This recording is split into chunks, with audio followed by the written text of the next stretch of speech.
Okay, so we got the lights in. Now what we need to do is we need to build some cabinets for in here and a bench. Obviously, because my shop isn't very big, everything in here has to have, or I'm going to try to make everything have at least more than one purpose. You know, for example, the bench will also be the cupboards, which is going to store stuff. The walls can't just be bare wall.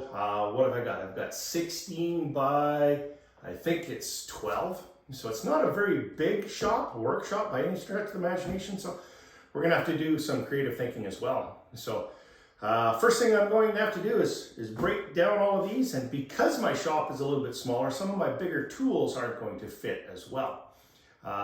So normally I would break all this down using the table saw and things like that. Now my table saw is going to be in here and I am going to use it. However, if you remember, it had, what was it? I think it was almost 50 inches of ripping capacity. Obviously that's not going to fit in here, so I'll be modifying my table saw as well.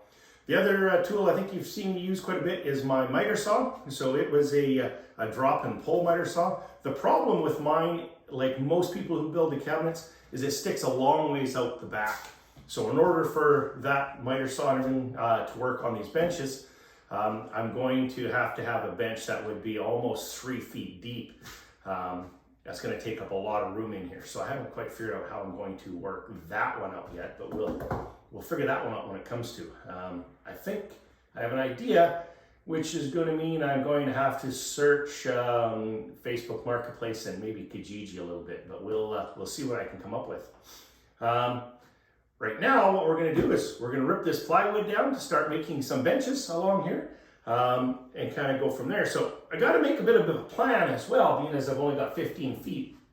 So initially I'm thinking on the far side, I'm going to have a building bench. So that'll be the bench where I'll put all my projects and stuff like that together, paint them and stuff like that. On this side of the wall, like I say, it's about 16 feet long. So let's say 15 feet. I want to have my table saw, which is probably going to sit right here, so I can always open the door and rip the sheets of plywood. I don't want it sticking out from the wall too far. But my miter saw I want along this side of the bench as well, and of course I'll build cabinets and stuff on the wall here to store as much as I possibly can too. You see I'm wearing a toque in here today. It's quite a bit cooler up here. In fact, it's, I think last night, I think it was minus 42, 44 degrees, I think like that. That did include the wind chill, so we'll have to put the wind chill in there as well. So it's getting a little bit cooler. Right now, all I've got is I've got my propane heater in place, but I don't have it hooked up to a tank. I might have to go find a tank today to get that hooked up. Right now, it's just a little electric heater that's heating all of this, so the power company will be loving me. But changing some of the tools. So I'm going to rip this down using a Craig AccuCut track saw. So a bit smaller area so that I can fold down. It's going to take up a whole lot smaller area to do it. And not too often am I ripping full sheets of plywood down. So I'm thinking the track saw, if I modify my bench saw, I think the track saw will work very well in a smaller workspace. So let's take the track saw out and open it up. I haven't used it yet. My family bought it for me last Christmas, so it's not quite a year old, but it's getting close. And I'm really actually excited to dig that out and try it. So we'll get that going. Let's dig it out and see what we need to do. I want my countertops to be 36 inches high. It's just, I don't know if that's standard or not. I just found that in my old shop, that's where it was, and it worked really well. So I am going to double up the 3/4 inch plywood on the top. So that is going to give me 1.5 inches. So if I take 36 inches or 1.5 inches away from 36 inches, you leave me 34.5 inches. So if I measure this to 34.5 inches, that's where we're going to start to rip this. And then on the bottom, I'm going to put a toe kick. That way you can stand up right to the cupboard. Now I'm going to make mine. I'm not 100% sure. I do believe a standard toe kick is 4 inches up off the floor and 3 inches deep. I'm going to do the same thing here. So let's get to it. So if I mark these at 34.5 on both ends, I have a sheet of 2-inch styrofoam underneath here. That does two things. One, it provides a little bit of support, but two, it's going to stop what they call tear out of the bore or the saw when it goes down. Now, the saw is set so it should be pulling up, which means it should pull against this side. The other side is, well, basically it's going to be the bottom, so it's not the end of the world if I get a little bit, but I don't want very much. So the less I can have, the better. Maybe I'll just clean this up a little bit, and then we'll see how this AccuCut's going to work. Could really use a bench and some tool cabinets to put all this stuff away.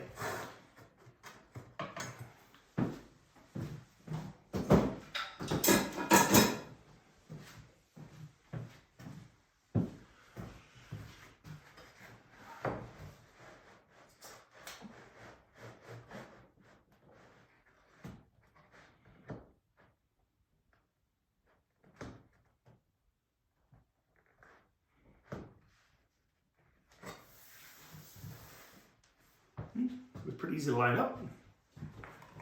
And of course, I can't forget the good old safety briefing. Follow the tool manufacturer's recommendations, safety equipment. Always don't follow what I'm going to do. Well, I only do what I do in my shop. I am, however, going to find some safety glasses. Well, looking for safety glasses.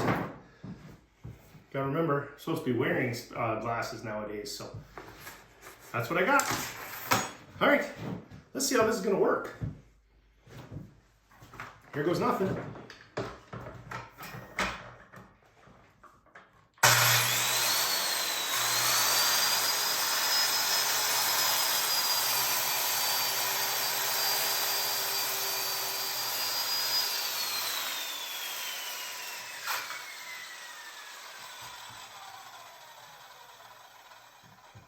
Okay, well, as you can see by the little blue flakes, I obviously didn't have it set up properly, but I guess it is now.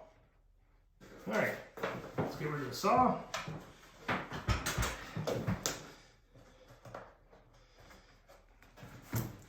think I'm going to vacuum some of this stuff up.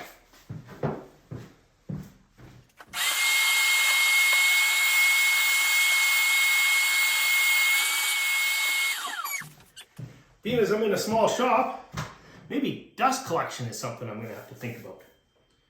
Anyways, let's see how this worked. Aside from cutting the Accu strip a little bit, nice, clean, straight cut. That's good. We set this piece aside.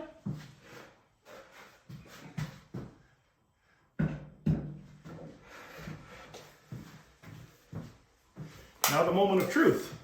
We wanted 34.5 inches, and I am bang on 34.5 inches. There's one. I'm going to cut them all to 34.5 inches before I rip them to the cabinet depth. Okay, now I'm going to have them all ripped to 34.5. My cupboards are going to be about 24 inches deep. Going to be a little bit more of that on the countertop when I put the front and the back edges on and stuff like that. But all in all, the cupboard itself is going to be 24 inches deep. I'm doing this for a couple of reasons. One, I can get basically 4 pieces out of a sheet of plywood. They're shot cabinets, so it doesn't have to be too precise. Now what I'm going to do is I'm going to rip these in half, and then I'm going to rip them to the final dimensions so they're nice and square on the table saw. So that'll be 24 inches ripped on the table saw. I've marked all of the edges that are nice and straight, so that way I'll always know which one to reference. And I found one side that was square on the plywood. Plywood doesn't always come square from the factory, so there's just a little bit of a heads up pro tip for you. What seems to be square isn't necessarily always that way. I'll rip these in half, and then we'll take them to the table saw.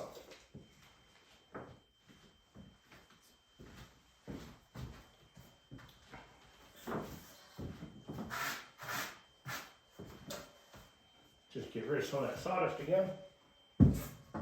Dust collection. Dust collection.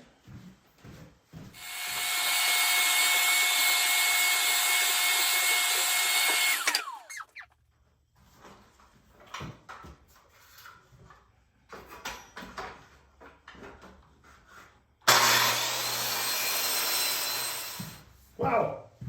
Okay, now that I've got all those ripped down to size, I actually cut them all 24 by 34 and a half, right with the AccuCut.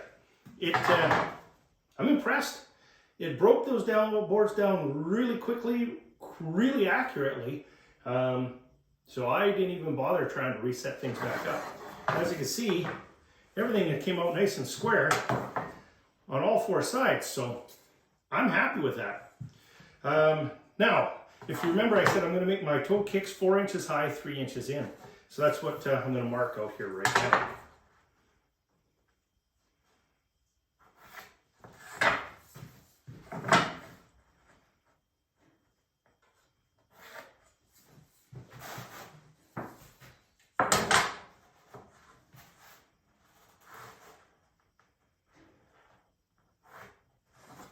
Now, I don't have my bandsaw set up because, well, I need a bench for it. So all of these I'll have to cut out with a jigsaw. The reason I'm doing it this way here right now, it doesn't make any difference per se, but there will be a right side and a left side to all of these. So basically what will end up happening is, the reason being is the board that's going to go in the bottom will set on it this way. Now, for some of them where I'm going to put a drawer in, you're going to see there's going to be additional pieces. So the plywood will be twice as thick, or what I'll have to do is when I rip this for the bottom board, or for the one that goes in the bottom, what I'll have to do is I'll either have to dado the center one on both sides, not crazy about that, or just cut the one that's going to go in the center just a little bit shorter, or maybe dado the bottom board so that that'll go into that. It's probably what I'll end up doing. Anyways, I'll get all these marked out right now, and like I say, these all have to cut out with a jigsaw. I'm going to cut them out by clamping a square to it. That way I get a nice clean cut going both ways. That'll take a little bit. I'll get them all marked out here first.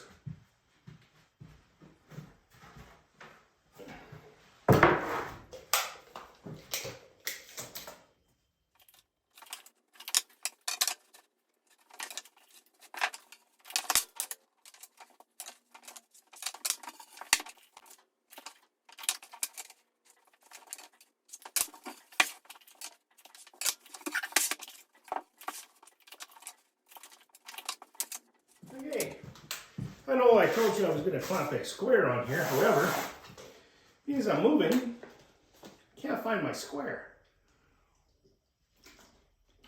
Now I'm not going to go buy a new one, I'm just going to cut these very, very carefully and make sure that I'm very, very accurate. Did I mention dust control? Alright, same as the skill saw blade, I've got a reverse cutting one here. So what that means is it's going to cut by pushing down, not by pulling up. And it's for a fine cut, so it's for finishing wood. Once again, nice and slow. I should have mentioned, the other thing I did is some jigsaws like this one will have the ability to rotate the blade a little bit. I've put this one pretty much all the way down to just about nothing. That way I'm not getting any breakup, and it's not very aggressive.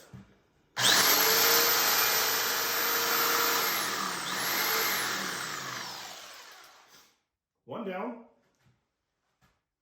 a bunch to go.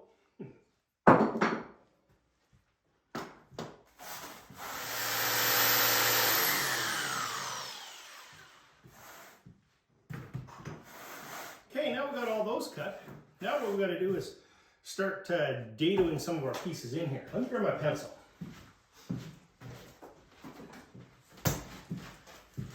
So I'm going to use 3/4 inch plywood for the bottom. So basically what will happen is I'm just going to draw a line here so that you can kind of see. So straight across the bottom, the width of the plywood. Now plywood's never always. This is 3/4 inch plywood, and as you can see, it's just slightly under 3/4. It's what do we got? 4. Yeah, I don't know. 1, 2, 3, 4, 5, 6, 7, 8.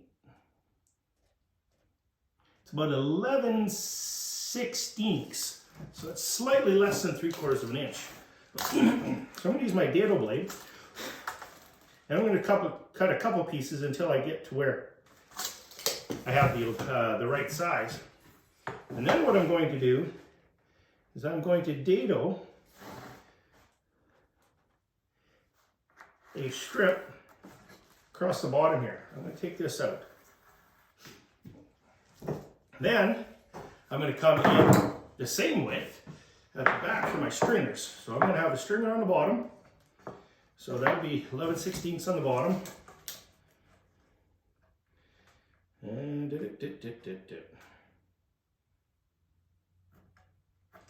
which is the exact sizes of the block. Let me just do this here, just so that you can see. And another 11/16. So then I'm going to dado. I'm going to use 1/4 inch plywood for the back of my cabinet. So once again, 1/4 inch plywood's never really 1/4 inch. It's always just slightly under. That's only going to be under by about 1/32 of an inch, however, so it's a little bit less than what this is.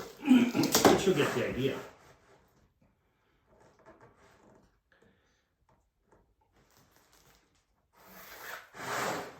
So I'm going to take and I'm going to dado that out as well.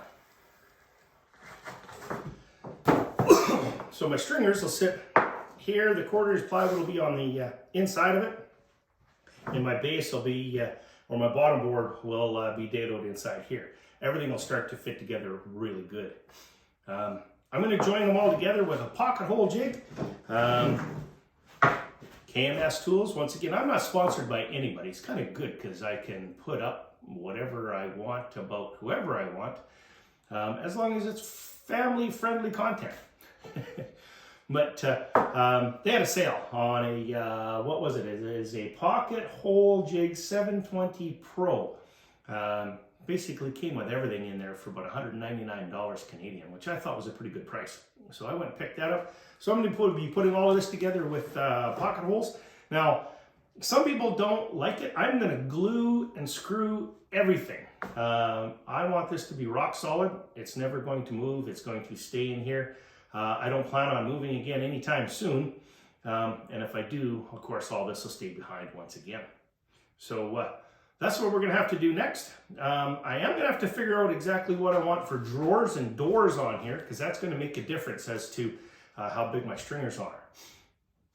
And remember I said I had to figure out how to do with the sliding saw. So this is what I meant. So my back of my bench is going to have to be this much longer to allow for the slide of my saw. Not exactly the best. You're going to need a huge bench. So I'm going to need almost 2 feet, a full bench behind my bench if I wanted to use this baby. I'm not going to. Remember I said I was going to start taking a look and maybe it was going to be a Kijiji thing? Well, I went on Facebook Marketplace and I found myself a radial arm saw. So that's what I'm going to be using in here. I'm not going to be using this one. This one's going to get put away and only come out for special projects. I should also mention, this is where we got to start making pairs.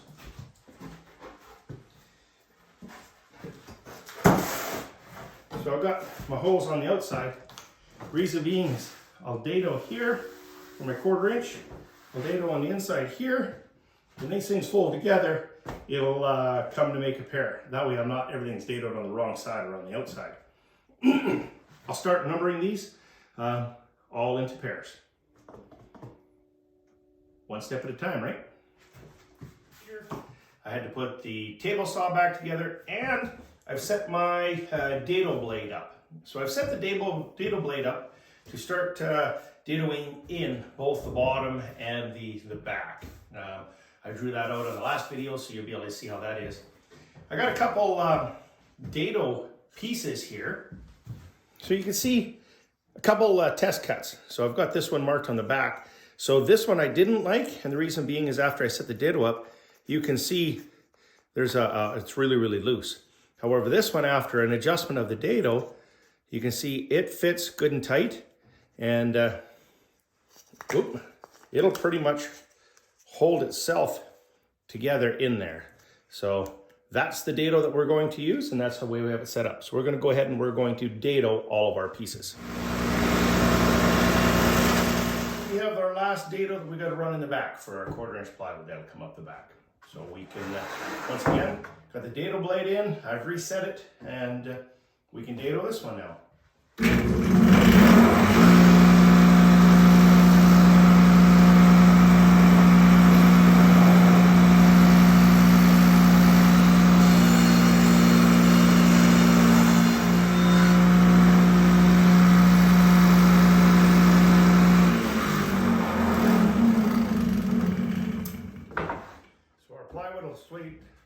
Go right down in there. And what I've done is I've used our actual piece that goes on the back, so we to set the dado in from the back, so that way everything should fit just right. All right, we can do them all.